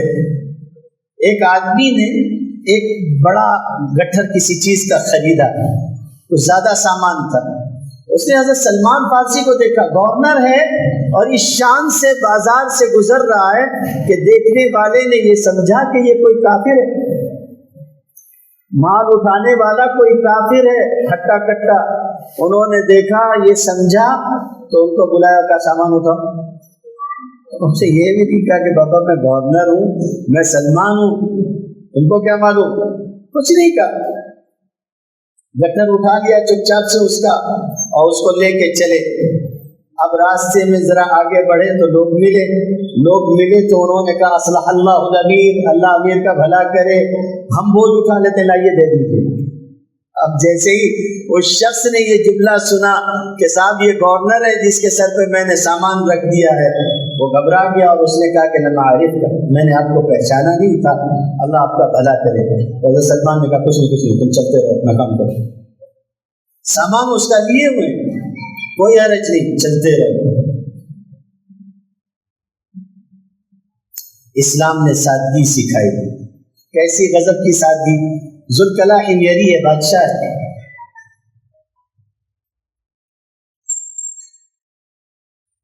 حمدان اپنے والد سے نقل کرتے ہیں کہ میرے والد نے مجھ کو یہ بات بتائی تھی کہ مجھ کو میری قوم کے لوگوں نے زمانے جاہلیت میں کچھ گھوڑے دے کے بھیجا کہ لے جاؤ اور ذوالکلاء کی جو ہے وہ نظر کرنا بادشاہ کی. میں لے کے گیا. اب جب میں لے کے گیا فَأَقَمْتُ بِبَابِهِ سَنَةً، 1 سال تک میں ذوالکلاء کے دروازے پہ کھڑا رہا. تب وہ کافر تھا، یہ بھی کافر تھے. کہنے لگے اس کی بادشاہت کا زمانہ تھا. میں لے کے گیا اس کے دروازے پہ، 1 سال تک کھڑا رہا. روز دربار میں حاضر ہوتا تھا کہ آج بادشاہ سلامت درشن دیں گے، آج ہوگا، آج ملاقات ہوگی. لیکن 1 سال تک میں اس تک نہیں پہنچ سکا. لم اصل الیہ. پھر اس کے بعد یہ ہوا کہ 1 سال کے بعد وہ جھروکے میں آیا، اور جھروکے میں آیا تو بھی اس نے بس تھوڑی دیر تک لوگوں کو دیکھا جھروکے میں کھڑے ہو کر، اور اسی درمیان میں یہ ہوا کہ فخروا لہ سجدا، لوگ اس کے سامنے سجدے میں گر گئے. تھوڑی دیر کے لیے وہ ظاہر ہوا لوگوں کے سامنے، لوگ سجدے میں گر گئے. پھر میں اس کے پاس گیا اور جا کر میں نے اس کو وہ سارے گھوڑے وغیرہ دیے. اس نے ان کو قبول کیا. پھر اس نے اسلام قبول کر لیا، اور اسلام کی سادگی اس کے اندر آئی اسلام کے ذریعے سے. فَلَقَدْ رَأَيْتُهُ بِحِمْصَ، میں نے اس کو حمص کے مقام حمص میں دیکھا، حمص شہر میں. وہاں ذوالکلاء سے ملاقات ہوئی. اسلام کے بعد وقد اسلم، ان کا حال یہ تھا کہ وہ اسلام قبول کر چکے تھے. یحمل بالدرہم اللحم، چند درہم کے ذریعے گوشت انہوں نے خریدا، گوشت ان کے ہاتھ میں تھا. تو کچھ لوگ آگے بڑھ کے چلے آئے اور انہوں نے کہا کہ گوشت ہم کو دے دیں، ہم اٹھا لیتے ہیں. فیابا تواضعا، تو اس نے تواضع اور سادگی کے ساتھ انکار کر دیا کہ نہیں میں خود ہی اٹھا لوں گا، کوئی بات نہیں. اب خیال کیجئے کہ ایک ایسا آدمی کہ اس کے دروازے پہ لوگ پہلے سال بھر انتظار میں کھڑے رہتے تھے اور اس کو سجدے کیا کرتے تھے، اور اس کا یہ حال ہے اسلام میں آنے کے بعد کہ اپنے کام اپنے ہاتھوں سے کرتا ہے. حضرت عمر ابن عبدالعزیز رحمۃ اللہ علیہ، حضرت عمر ابن عبدالعزیز کے بارے میں آتا ہے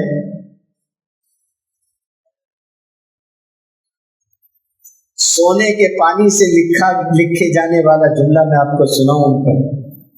رات میں تشریف فرما تھے، چراغ بجھ گیا، بتی بیٹھ گئی، تو اٹھے اور اٹھنے کے بعد لوگ بیٹھے ہوئے تھے.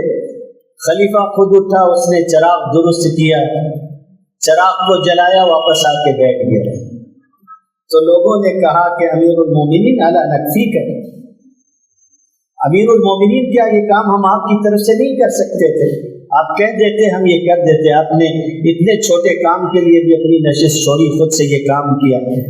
اس پر حضرت عمر ابن عبدالعزیز نے کہا کہ جب میں کھڑا ہوا تو بھی عمر ابن عبدالعزیز تھا، اور چراغ بنا کر جب آپ کے اپنی جگہ بیٹھا تب بھی میں عمر ابن عبدالعزیز ہی تھا۔ پہلے والے میں اور بعد والے عمر میں کوئی فرق نہیں۔ حضرت عمر ابن عبدالعزیز رحمۃ اللہ علیہ سے کسی نے ایک مرتبہ ایک جملہ کہا، بہت پیاری بات سناتا، سنیے۔ اس نے کہا کہ حضرت عمر ابن عبدالعزیز رحمۃ اللہ علیہ سے کہنے لگا کہ یا خلیفۃ اللہ فی الارض، تو حضرت عمر نے کہا ماں چھوڑ دو، فضول بات کر رہے ہیں۔ پھر اس کے بعد کہنا شروع کیا انی لما ولدت، جب میں پیدا ہوا تو میرے باپ نے میرا ایک نام رکھا، وہ میرا نام عمر ہے، فسمونی عمر، تو اگر تم مجھ سے کہو گے یا عمر فلو نادیتنی یا عمر، تو میں کہوں گا لبیک۔ انہوں نے میرا نام عمر رکھا، تم اگر کہو گے کہ عمر، میں کہوں گا کہ ہاں میں حاضر ہوں۔ پھر اگر تم یہ کہو گے کہ میں بڑا ہوا اور بڑے ہونے کے بعد میری ایک کنیت رکھی گئی اور میری کنیت ابو حفص ہے، فلو نادیتنی بأبی حفص اجبتک، اور اگر تم کہو گے کہ ابو حفص، تو میں کہوں گا کہ ہاں کہو کیا کہنا ہے، میں تمہاری بات قبول کروں گا۔ اس سے آگے لوگوں نے مجھ کو امیر بنایا اور مجھے کہا کہ امیر المومنین، تو اگر تم مجھ کو کہو گے کہ امیر المومنین سنو، تو میں تمہاری بات سنوں گا۔ رہی بات خلیفۃ اللہ فی الارض کہنے کی، اگر تم یہ بات کہو گے تو میں تمہاری کوئی بات سننے کے لیے تیار نہیں ہوں، اس لیے کہ میں ایسا نہیں ہوں، فلست کذالک۔ یہاں تو القاب کم پڑ جاتے ہیں۔ بعض لوگ ان کو یہ توفیق ہوتی ہے، بیچارے اس کیفیت میں ہوتے ہیں کہ وہ خود اپنے آداب و القاب دوسروں کو تلقین کرتے ہیں کہ اس طرح سے کریں۔ سعید ابن سوید بیان کرتے ہیں صلی بنا عمر بن عبدالعزیز، حضرت عمر ابن عبدالعزیز نے ہم کو جمعہ کی نماز پڑھائی۔ ایک ایسا لباس پہن رکھا تھا، آگے سے بھی کچھ حصہ اس کا پھٹا ہوا تھا، پیچھے سے بھی پھٹا ہوا تھا۔ نماز اسی کیفیت میں آ کے پڑھا دی، اور نماز پڑھانے کے بعد جب تشریف فرما ہوئے تو کسی نے کہا کہ اللہ نے آپ کو دیا ہے، کوئی دوسرا لباس پہن لیتے، تو کافی دیر تک سر جھکائے رہے، کافی دیر تک سر جھکائے رہے۔ فنکس رأسہ ملیا ثم رفع رأسہ، پھر اس کے بعد سر اٹھایا اور اس کے بعد ایک جملہ ارشاد فرمایا ان افضل القصد عند الجدۃ، بہت پیارا جملہ ہے۔ اور آگے دوسری بات ارشاد فرمائی وَإِنَّ أَفْضَلَ الْعَفْوِ عِنْدَ الْقُدْرَةِ، فرمایا سادگی اس وقت ہوتی ہے اور میانہ روی اس وقت ہوتی ہے کہ آدمی کو حاصل ہو اس کے باوجود سادہ رہے۔ یہ نہیں ہے کہ نہیں ہے اور سادگی اختیار کیے ہوئے ہے میرے پاس، تم نے کہا کہ آپ کے پاس تھا آپ دوسرا پہن لیتے، لیکن سادگی اختیار کرنا اس وقت کے جب ہو، اور درگزر کرنا جب کہ قدرت ہو۔ درگزر بھی اسی وقت صحیح ہے جب آپ کو قدرت ہو۔ آپ کے پاس درگزر نہیں، کوئی آپ کو گالی دے دے۔ ایک صاحب راستے سے گزر رہے تھے، راستہ تنگ تھا، اوپر سے لوگ بھی باہر آ جاتے ہیں، کچھ تو ہوتے ہیں محبت میں جنون کے انداز، اور کچھ لوگ بھی دیوانہ بنا دیتے، کچھ تو گلی تنگ، کچھ اوپر سے لوگ بھی جو 2.5 فٹ باہر آ جاتے ہیں، مکان باہر لے آتے ہیں۔ راستے سے گزر رہے تھے، گزرتے گزرتے کسی نے اوپر سے باسی دال پھینک دی، اوپر سے ان کے اوپر آ کے گری۔ انہوں نے چیخ کے کہا کون ہے؟ اوپر سے ایک بہت ہلکی سی آواز آئی کہ کیا بات ہے؟ انہوں نے آواز پہ آدمی کو قیاس کیا، کہا نیچے اتر تجھے بتاتا ہوں۔ اب وہ جو نیچے اتر کے آیا تو وہ بڑا انجن چھوٹا ہارن تھا، آدمی تو پہلوان تھا لیکن گلا اس کا بیٹھا ہوا چھوٹا سا۔ اس نے پھر ویسے ہی دبلی پتلی آواز میں پوچھا کیا ہے؟ تو انہوں نے سمجھ لیا کہ میں اگر اس کو کچھ کہوں گا تو آگے جو ہونا ہے وہ ہونا ہے۔ تو انہوں نے تھوڑی سی دال اٹھائی، چکھی، کہا دال بہت مزیدار تھی، پوچھنا یہ تھا دوبارہ کب پھینکیں گے؟ وَإِنَّ أَفْضَلَ الْعَفْوِ عِنْدَ الْقُدْرَةِ، سچا درگزر کرنا تو یہ ہے کہ تمہیں قدرت حاصل ہو تم درگزر کرو، اور سچی سادگی تو یہ ہے کہ تمہیں حاصل ہو تم کر سکتے اور اس کے باوجود تم سادہ رہو۔ یحییٰ ابن معین بیان کرتے ہیں کیسے لوگ تھے، کتنے سادہ رہنے والے۔ امام احمد ابن حنبل کے بارے میں بیان کرتے ہیں کہ صحبناہ ب50 سنہ، ہم حضرت احمد ابن حنبل رحمۃ اللہ علیہ کے ساتھ 50 سال رہے۔ یحییٰ ابن معین بیان کر رہے ہیں، یحییٰ ابن معین وہ آدمی ہے جو حدیث کے بارے میں کسی آدمی کو کہہ دے کہ یہ ثقہ ہے تو لوگ اس کو ثقہ مانتے ہیں، کہہ دے کہ یہ کذاب و دجال ہے تو لوگ کہتے ہیں کہ ابن معین نے اس کو جھوٹا قرار دیا ہے۔ وہ آدمی جھوٹا ہوتا ہے، اس درجے کا امام جرح و تعدیل ہے۔ امام یحییٰ ابن معین کہتے ہیں کہ ہم لوگ امام احمد ابن حنبل کے ساتھ 50 سال رہے۔ ان 50 سالوں میں سادگی کا یہ عالم تھا امام احمد کا کہ مفتخر علینا بشیء مما کان فیہ من الصلاح والخیر۔ ابن حنبل کے اندر جو خیر، صلاح، تقوی، پرہیزگاری تھی، کسی ایک بات کی وجہ سے بھی انہوں نے کبھی ہمارے درمیان میں 50 سال میں ایک فخریہ جملہ بھی نہیں کہا، ایک فخریہ جملہ بھی نہیں کہا کہ میں ایسا ہوں، میں فلاں۔ اسماعیل ابن اسحاق ثقفی کہتے ہیں قلت لأبی عبداللہ اول ما رأیت، پہلی مرتبہ جب میں حضرت امام احمد سے ملا تو میں نے ان سے کہا کہ اذن لی ان اقبل رأسک، اجازت ہو میں آپ کا ماتھا چوم لوں۔ اتنا بڑا امام اور ایسا غضب کا محدث، تو کہا کہ اجازت ہو۔ یہ محدثین کے یہاں طریقہ رہا ہے ان کے فضل کے اعتراف کا۔ امام مسلم رحمۃ اللہ علیہ کے سامنے امام بخاری نے خاتمہ مجلس کی حدیث بیان کی تھی امام مسلم نے، تو امام بخاری رحمۃ اللہ علیہ نے کہا کہ اس حدیث میں علت ہے۔ امام مسلم نے کہا کیا علت ہے؟ تو کہا کہ نہ، تم دوسری حدیث سن لو، دوسری سند سے خاتمہ مجلس کی حدیث بیان کر دی، کہا اس میں علت نہیں۔ امام مسلم مصر ہو گئے کہ نہیں، مجھے علت تو معلوم ہونی چاہیے۔ مجبور ہو کر امام بخاری نے علت بیان کی کہ اس میں سفیان سے متعلق یہ علت موجود ہے۔ امام نے سنا جیسے ہی تو امام مسلم نے کہا تھا یا استاذ الاساتذہ و یا طبیب الحدیث فی علل اقبل رجلیک و یدیک، اجازت ہو تو میں آپ کے ہاتھ پیر کا بوسہ لے لوں، ایسا غضب کا محدث ہے۔ تو خیر یہ اندازہ ہوتا ہے، عربوں کے یہاں یہ طریقہ ہوتا ہے۔ تو انہوں نے بھی کہا کہ اجازت ہو تو میں آپ کے سر کا بوسہ لے لوں، فقال، انہوں نے کہا کہ نہیں ایسا مت کرو۔ کیوں مت کرو؟ کہنے لگے کہ میں اپنے آپ کو اس مقام کا نہیں پاتا کہ طلبہ میرے سر کا بوسہ۔ امام احمد ہے، امام احمد ہیں جن کو امام شافعی نے بھیجا تھا اپنا خادم کہ حضور نے کہا ہے کہ احمد تمہارا ایک امتحان لیا جائے گا۔ ہم نے حضور کو خواب میں دیکھا، حضور فرما رہے تھے کہ احمد سے کہلوا دو کہ تمہارا امتحان لیا جائے گا، تم اس میں ثابت قدم رہو۔ اس درجے کا آدمی ہے۔ لیکن جب ایک طالب علم نے حدیث کے کہا، وہ بھی خود بہت بڑے محدث ہیں، کہ میں آپ کے سر کا بوسہ لوں، تو کہا میں اپنے آپ کو اس مقام پہ نہیں پاتا۔ خلف بیان کرتے ہیں کہ جاءنی احمد بن حنبل یسمع حدیث ابی عوانہ، خود محدث ہیں، اس درجے کے لیے جس درجے کے امام احمد ہیں، لیکن ان کے پاس ابو عوانہ کی حدیثیں تھیں۔ تو امام احمد کو معلوم ہوا تو ان کی خدمت میں آئے اور آپ نے کہا کہ میں حدیث سننے کے لیے آیا ہوں ابو عوانہ کی جو آپ کے پاس ہیں۔ فاجتہدت ان ارفعہ، تو میں نے چاہا کہ امام احمد میرے ساتھ میری مسند پہ بیٹھے۔ میں نے ان سے کہا کہ حضرت آپ میرے ساتھ تشریف فرما۔ امام احمد ابن حنبل نے کہا لا اجلس الا بین یدیک، نہیں ہو سکتا، میں آپ کے سامنے ہی بیٹھوں گا طالب علم کی طرح، آپ کی خدمت میں جس طرح دیگر طالب علم سب اساتذہ کے سامنے بیٹھتے ہیں۔ اور اس کے بعد کہا کہ امرنا ان نتواضع لمن نتعلم منه، ہمیں اس بات کا حکم دیا گیا ہے کہ ہم جن سے علم حاصل کریں ان کے سامنے اسی طرح سے تواضع اختیار کریں۔ سادگی، تواضع اسی سادگی کا۔ میں یہ جو علماء کا تذکرہ ہے اس کو مکمل کر کے تیسرے حصے پہ آ جاؤں گا، بس دو باتیں عرض کرتے ہیں۔ ابو بکر الانباری ہیں، بہت مشہور محدث ہیں، ان کے حافظے کے بارے میں علماء نے بہت اونچے کلمات کہے، بہت اونچی باتیں ان کے بارے میں کہی گئی۔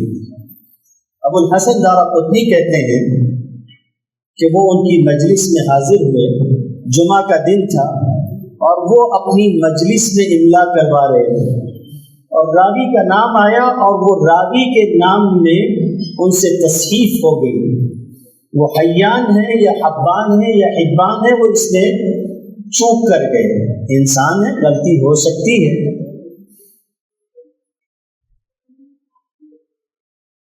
کہنے والے کہتے ہیں ابو الحسن دارقطنی کہ ہمت نہیں ہوئی ان کی کہ وہ ابو بکر الانباری کو سامنے سے کہہ دے کہ یہاں تصحیف ہو رہی ہے. اس درجے کے وہ حافظ الحدیث تھے. تو جب مجلس ختم ہو گئی تو جو ان کا املا کروانے والا تھا یہ ان کے پاس گئے اور ان سے کہا کہ شیخ کی خدمت میں سلام عرض کر کے کہنا کہ اس مقام پر ایسا معلوم ہوتا ہے ایک طالب علم نے کہا کہ تصحیف ہو گئی ہے. کہنے لگے کہ جمعہ گزر گیا. وہ جمعہ مجلس حدیث فرماتے تھے. اگلے جمعہ کو ابو الحسن کہتے کہ جب میں ان کی مجلس میں پہنچا تو انہوں نے اپنے املا کروانے والے سے کہا کہ اس طالب علم کا نام لو اور بتاؤ کہ ایک طالب علم تھا جس نے ہمارے پاس آ کر یہ بات کہی تھی اور ہم نے جا کے اپنی کتاب میں تلاش کیا تو معلوم ہوا کہ اس طالب علم کی بات صحیح ہے. آپ لوگ اپنا صحیفہ درست کر لیں. خیال کیجئے سادگی کس درجے کی. ابو بکر ہیں، اتنے بڑے عالم ہیں. جتنا اونچا مقام ہوتا ہے آدمی کو اتنے زیادہ جو ہے اپنے آپ کو سادہ بنانے میں مشاکل اور مشکلات پیش آتی ہیں. قاسم محمد ابن قاسم عثمانی ہے، بہت بڑے عالم گزرے ہیں. اپنی نوجوانی کا علاقہ اپنی نوجوانی کے زمانے میں بیان کرتے ہیں کہ علاقہ فسطاط میں وہ گئے اور وہاں ابو الفضل جوہری کا درس ہوا کرتا تھا جامع مسجد میں. کہتے ہیں کہ جب میں ان کی مجلس میں پہنچا تو ابو الفضل جوہری درس دے رہے تھے. ابو الفضل بہت بڑے عالم ہیں، عالم کبیر ہیں. ان کی مجلس درس میں وقت سے ذرا تاخیر ہو تو مسجد میں جامع مسجد میں جگہ نہیں رہ جاتی تھی. کہنے لگے کہ میں نے شیخ کو سنا، شیخ بیان کر رہے تھے کہ ان نبی صلی اللہ علیہ وسلم طلق وآل وظاہر، حضور صلی اللہ علیہ وسلم نے طلاق دیا، ایلا بھی فرمایا، زہار بھی کیا. کہنے لگے میرا دماغ کھٹک گیا کہ طلاق اور ایلا کی بات تو صحیح ہے مگر زہار کو قرآن کریم میں خود برا کہا گیا. وَإِنَّهُمْ لَيَقُولُونَ مُنْكَرًا مِنَ الْقَوْلِ وَزُورًا. تو یہ اللہ کے رسول کیسے کر سکتے ہیں اور سیرت اس سے خاموش ہے، آپ نے کبھی زہار نہیں فرمایا. کہنے لگے کہ مجھے لگ گیا کہ شیخ سے غلطی ہوئی مگر کچھ نہیں کہا، خاموش رہے. مجلس ختم ہوئی. مجلس ختم ہونے کے بعد شیخ اٹھ کر چلنے لگے اپنے گھر کی طرف. طلبہ ساتھ ہو لیے تو میں بھی ساتھ ہو لیا. گھر پہنچ کر جب مردانہ بیٹھک میں آ کے بیٹھے تو وہاں سوالات شروع ہونے لگے. تو شیخ نے کہا کہ ایک نیا طالب علم بھی معلوم ہوتا ہے، اس کو کچھ پوچھنا ہو تو پہلے اس کو موقع دے دو. تو انہوں نے کہا کہ میں تھوڑا تنہائی چاہتا ہوں. شیخ نے کہا کہ اچھی بات ہے، تنہائی میسر کر دی گئی. اب انہوں نے اپنی بات بتائی کہ ایلا اور طلاق تک کی بات تو ٹھیک ہے مگر زہار والا مسئلہ ٹھیک نہیں لگتا. بس جیسے ہی اتنا سننا تھا کہ ابو الفضل جوہری کو جو ہے وہ تنبہ ہوا اور انہوں نے کہا کہ اللہ تعالیٰ آپ کو برکت دے اور آپ نے میرے ساتھ جو معاملہ کیا اللہ تعالیٰ اس پہ آپ کو اجر کثیر عطا فرمائے. واقعی مجھ سے غلطی ہوئی. بات ہو گئی. اگلا دن پھر نکلا. محمد ابن قاسم کی بھی سادگی آپ دیکھیے. کوئی اور ہوتا تو وہ کہتا کہ پہلے دن ان کی مجلس میں گیا، پہلے دن ایسی فاش غلطی کی ہے، کوئی ضرورت نہیں ایسے آدمی کے پاس جا کے علم حاصل کرنے. اگلے دن پھر اسی جو ہے وہ طلب کے ساتھ ان کی مجلس میں حاضر ہوئے علم حاصل کرنے کے لیے. آج ذرا دیر سے پہنچے تھے اور محمد ابن قاسم کے بارے میں مشہور ہے کہ انتہائی سرخ و سفید تھے، کلر بالکل کھلا ہوا تھا اور انتہائی حیادار آدمی تھے. کوئی اگر ان کو راستہ چلتے ہوئے پہلے سلام کر دیتا تو ان کو یہ خوف دامنگیر ہو جاتا تھا اور یہ کیفیت تاری ہوتی تھی کہ یہ مجھ سے سلام میں سبقت لے گیا، مجھ کو سلام کا پہلے کرنا چاہیے تھا. تو پورا چہرہ لال ہو جاتا تھا. یہاں تک کہ لکھنے والوں نے لکھا ہے کہ ایسا لگتا تھا جیسے ان کے چہرے پہ انار کے پھول کو کسی نے رگڑ دیا جس کی وجہ سے لالی آ گئی. اس درجے کا آدمی تھا، بہت ذی حیا آدمی تھے. کہنے لگے کہ میں مسجد کے دروازے پہ پہنچا ہوں اور شیخ کی نظر میرے اوپر پڑ گئی. سادگی دیکھیے اس آدمی کی، ابو الفضل جوہری کی. اتنا بڑا عالم اور ایسا محدث کبیر ہے لیکن اس کے باوجود کہنے لگے کہ مرحبا بمعلمی، میرے معلم کا آنا مبارک ہو. جیسے ہی یہ جملہ سنا لوگ گھبرا گئے کہ ابو الفضل کا استاذ آیا ہوا ہے. مڑ کر لوگوں نے دیکھا تو ایک نوجوان ہے. کہا افسحوا لمعلمی، میرے معلم کے لیے راستہ چھوڑ دو.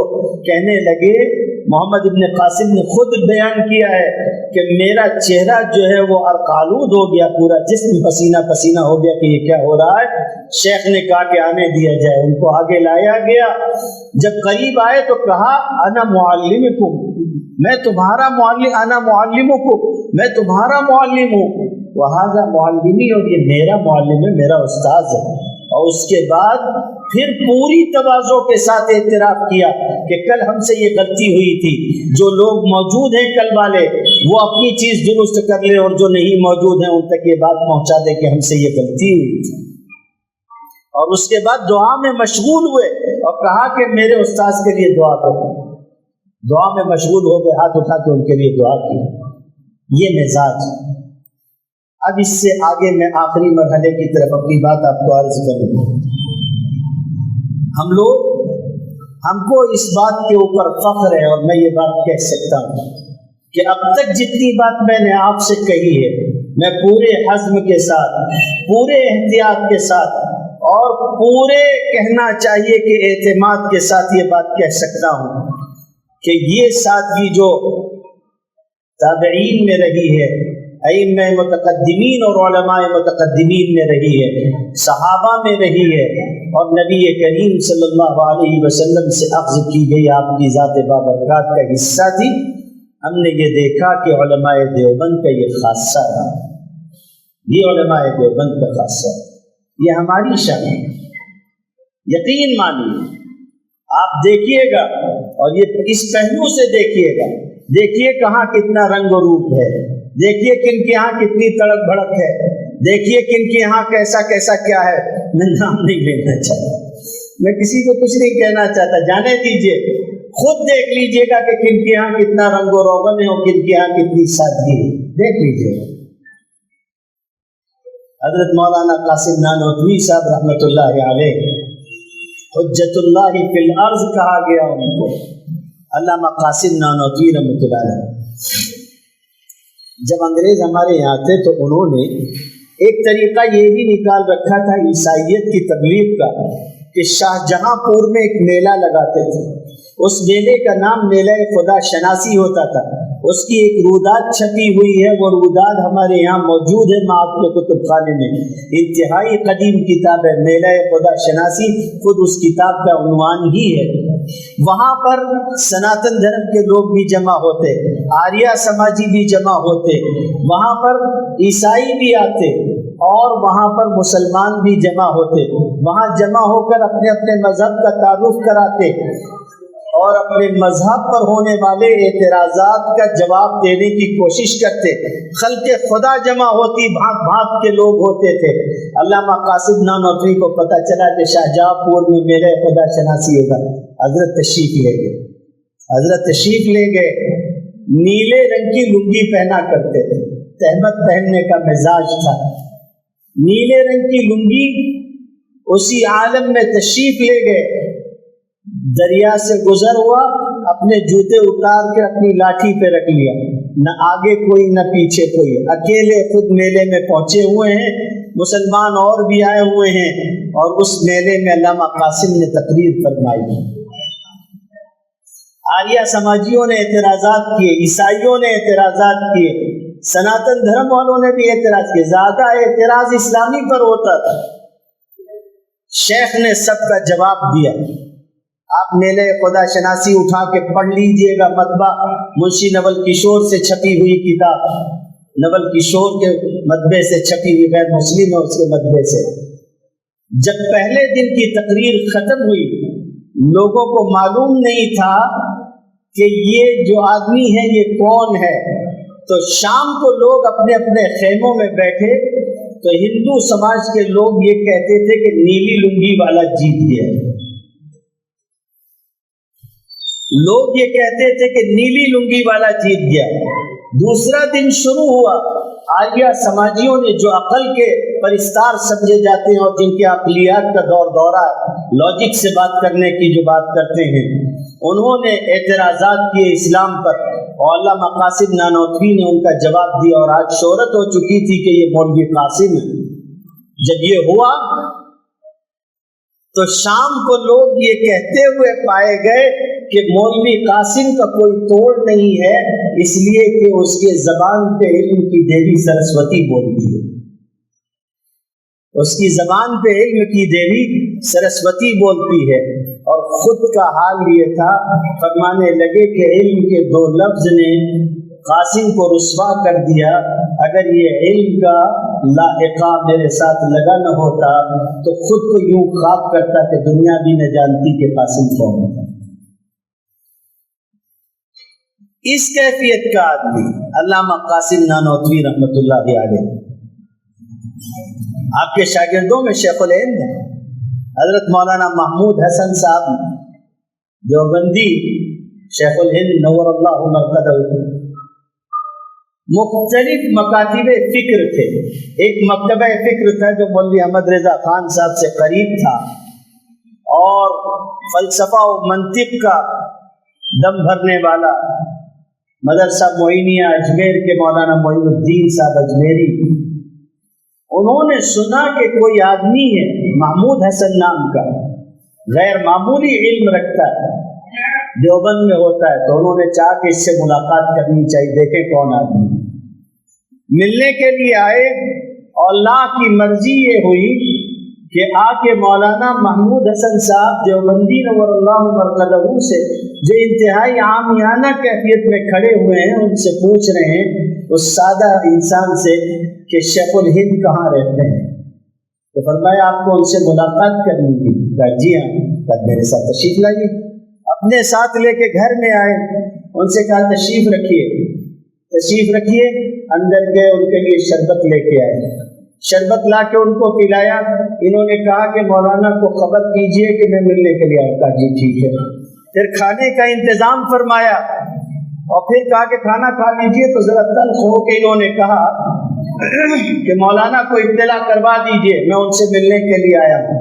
تو کہا کہ آپ اطمینان رکھیں، ان کو اطلاع ہو گئی ہے، کھانا تناول کرنا ہے۔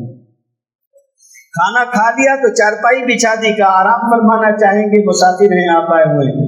تو ناراض ہو گئے، غصے سے بھڑک اٹھے، کہا تم عجیب و غریب آدمی ہو، اتنی دیر سے میں تم سے کہتا ہوں اور تم اس طرح کی بات کر رہے ہو۔ جب شیخ نے یہ بات سنی تو فرمایا کہ حضرت مولانا شیخ الہند کون میں نہیں جانتا، البتہ محمود الحسن خاکسار کا نام، البتہ محمود الحسن خاکسار کا نام۔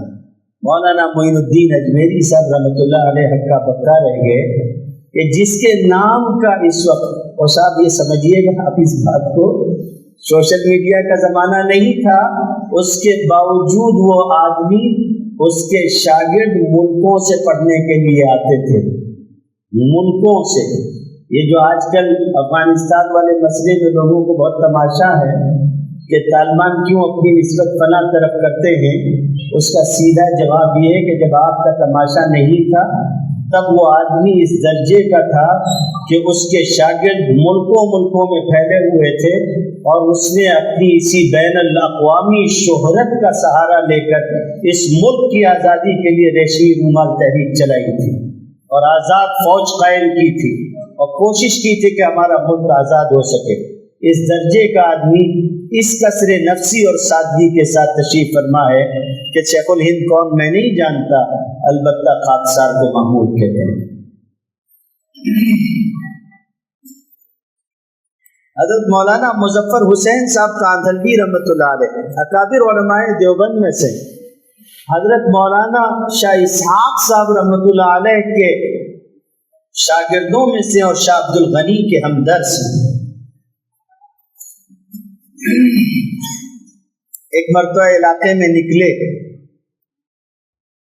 آدمی کا تقویٰ کیسا غضب کا تھا آپ خیال کریں گے، اس درجے کے آدمی تھے۔ ایک مرتبہ راستے سے نکلے، ڈکیتوں نے لوٹنے کے لیے قافلہ روک لیا، ساتھ میں خواتین بھی تھی، تو انہوں نے کہا کہ کیا چاہتے ہو، مال چاہتے ہو؟ ڈاکوؤں نے کہا ہم اور کیا چاہیں گے؟